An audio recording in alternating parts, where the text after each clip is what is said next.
అలాగే నిలబడి దీపాకి తిరుగు, అలా పెట్టి దీపాకి తిరిగి దీపాకి ఓకే.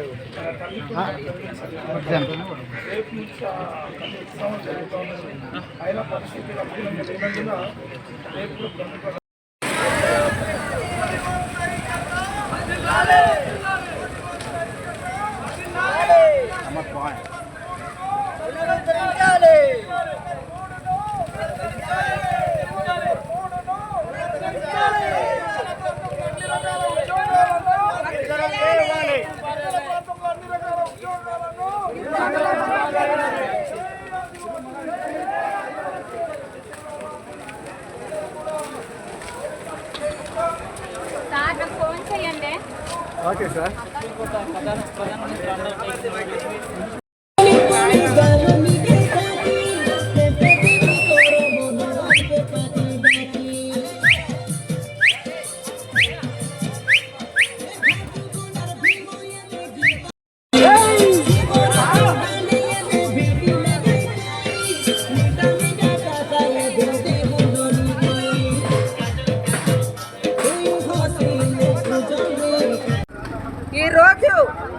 ఈ రోజే కాదు, మా సమస్య పరిష్కారం అయ్యేంత వరకు మేము నిరవధిక సమ్మె చేస్తాము.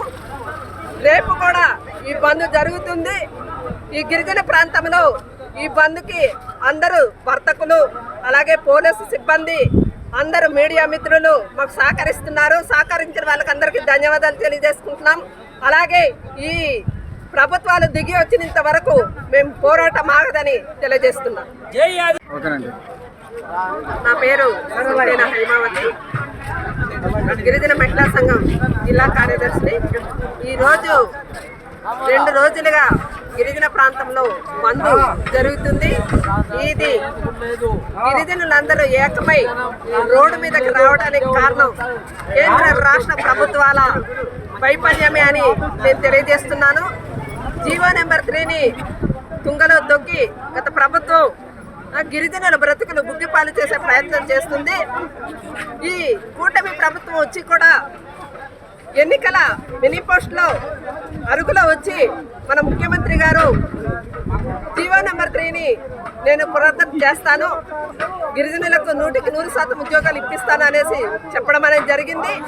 గెలిచి సంవత్సరం అవుతున్నా సరే ఉద్యోగాలు గిరిజనులకు ఇచ్చే ఉద్యోగాలు ఇస్తానన్న జీవో నెంబర్ 3ని ఇస్తాను అనేసి అనేది ఇది నెరవేర్చట్లేదు. కాబట్టి ఈ రాష్ట్ర కేంద్ర ప్రభుత్వాలకి గిరిజనులుగా మేము ఒకటే చెప్పదలుచుకున్నాం. గిరిజనుల బ్రతుకులు బుగ్గిపాలు చేసే ఏ రాజకీయ పార్టీలైనా సరే గతంలో గంగలో కలిసిపోయింది. అలాగే భవిష్యత్తులో ఈ కేంద్ర రాష్ట్ర ప్రభుత్వాలు తుంగలతో కేంద్ర రాష్ట్ర ప్రభుత్వాలు గంగలకు కలిసిపోయే ఇది జరుగుతుందని నేను తెలియజేస్తున్నాను. గిరిజనులందరూ ఏకమై ముక్త కంఠంతో అడుగుతున్నాము. మా సమస్యను పరిష్కారం చేయాలనేసి ఈ ప్రభుత్వాలు స్పందించి పరిష్కారం చేయకపోతే ఇంకా పెద్ద ఎత్తున ఆందోళన ఉధృతం చేస్తామని తెలియజేస్తున్నాను. అంతేకాదు, ఈరోజు గిరిజనుల పట్ల ప్రభుత్వాలు సిద్ధతిద్దుతో వ్యవహరించకపోతే గతంలో టీడీపీని ఎలాగైతే ఓడించారో అలాగే ఓడించే పరిస్థితి ఉంటుంది. నా పేరు కృష్ణారావు, ఆదివాసీ గిరిజన సంఘం జిల్లా ఉపాధ్యక్షుల్ని. ఈరోజు రాష్ట్ర మన్యం బంద్ విజయవంతం జరుగుతుంది. 2 రోజులు జరిగినటువంటి ఈ మన్యం బంద్ను సహకరించినటువంటి ఆదివాసీ సమాజానికి, అలాగే ఆదివాసేతర వ్యాపార సముదాయ వర్తకులందరికీ కూడాను మేము ధన్యవాదాలు తెలియజేస్తున్నాం.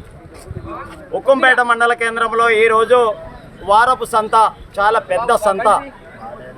వాస్తవానికి ఈ సంతలో కంప్లీట్గా 33 పంచాయతీలకు సంబంధించినటువంటి గిరిజనులు అటవీ ఉత్పత్తులు తీసుకొచ్చి ఇక్కడ వారు మార్కెటింగ్ చేసుకోవాల్సి ఉండే. అయినప్పటికీ మా కోసం జరుగుతుంది ఈ బంద్ అని చెప్పేసి గిరిజనులు ఈ సంతను కూడా బాయ్కట్ చేసి ఉన్నారు. కాబట్టి ఈరోజు ఉక్కంపేటలో సంపూర్ణమైనటువంటి బంద్ విజయవంతంగా జరిగిందని చెప్పి సందర్భంగా తెలియజేస్తున్నాం. అలాగే ఈ 2 రోజులు జరుగుతున్నటువంటి బంద్లో భాగంగా ఏదైతే ఉత్తరాంధ్ర ఆరాధ్య దేవత మోదకొండమ్మ దేవత జాతరలు ప్రారంభం కానుంది. ఈ సందర్భంగా మాకు జరిగినటువంటి అన్యాయాన్ని ఆ ప్రభుత్వ పాలకుల యొక్క మైండ్లలో చొరబడి వారికి మంచి బుద్ధి ప్రసాదించి మాకు జీవో నెంబర్ 3కు రద్దు అయింది, కొత్త జీవో తీసుకురావాలి, ఆర్డినెన్స్ జారీ చేయాలి, స్పెషల్ డిఎస్సి నోటిఫికేషన్ విడుదల చేయాలి.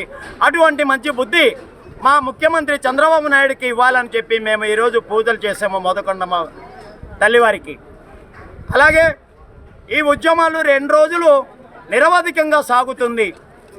నేటితో అయిపోతుందని చెప్పి పాలకులు అశ్రద్ధ చేస్తే దీనికి భారీ మూల్యం చెల్లించుకోవాల్సి వస్తుందని చెప్పి ప్రభుత్వానికి హెచ్చరిస్తున్నాం. నిన్న మొన్నటి వరకు ఉన్నటువంటి ప్రజలు ఈరోజు తెలుసుకొని రోడ్డెక్కుతున్నారు, ఉద్యమాన్ని పాల్గొంటున్నారు, ఉద్యమాలు తీవ్రతరం చేస్తున్నారు. కాబట్టి దీనికి జరిగేటువంటి పరిణామాలన్నీ ప్రభుత్వం మీద ఉంటుంది. అది గమనంలో పెట్టుకొని తక్షణమే మెగా డిఎస్సి నోటిఫికేషన్ రద్దు చేయాలి, ప్రత్యేక డిఎస్సి నోటిఫికేషన్ అమలు చేయాలి, జీవో నెంబర్ 3 స్థానే కొత్త జీవో తీసుకురావాలి.